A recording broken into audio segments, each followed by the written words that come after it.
ప్రకాశం జిల్లా బొమ్మనంపాడు గ్రామంలో 90 ఏళ్ల నాయుడు వీరమ్మ బతికే ఉన్న సిఎస్ఆర్ పోర్టల్లో మాత్రం మరణించినట్లు చూపిస్తుంది.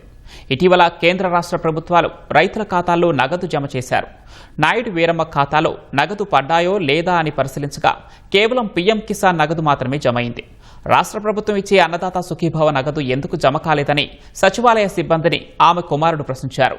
మండల వ్యవసాయ అధికారిని సంప్రదించమని సచివాలయ సిబ్బంది చెప్పడంతో విషయం వెలుగులోకి వచ్చింది. సిఆర్ఎస్ పోర్టల్ రికార్డులో నాయుడు వీరమ్మ మరణించినట్లు చూపిస్తుందని వ్యవసాయ అధికారి చెప్పడంతో ఆమె కుమారుడు కంగుతిన్నాడు. విషయంపై అధికారులకు సమాచారం అందిస్తామని సచివాలయ సిబ్బంది చెప్పారంటూ నాయుడు వీరమ్మ కుమారుడు గోడు వెలిబుచ్చారు.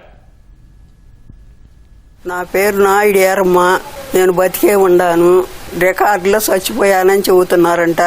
నేను బాగానే నా పని నేను చేసుకుంటున్నాను, బాగానే, నాకేం ఇబ్బంది లేదు.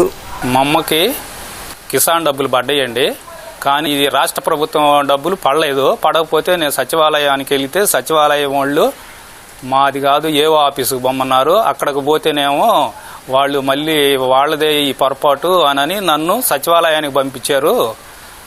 ఏవో ఆఫీసులో కూడా మా అమ్మ డెత్ అని వచ్చింది సార్. అందుకని మళ్ళా సచివాలయానికి వచ్చా నేను. మళ్ళా వాళ్ళేమో అందుబాటులో లేరు. అది జరిగిందండి. ఇంత ముందర గతంలో కూడా మాకు మా అమ్మకి రేషన్ కార్డు పోతే నేను బాపట్ల పోయి సరి చేయించుకొని వచ్చాను. అదైతే రేషన్ అయితే వస్తుంది.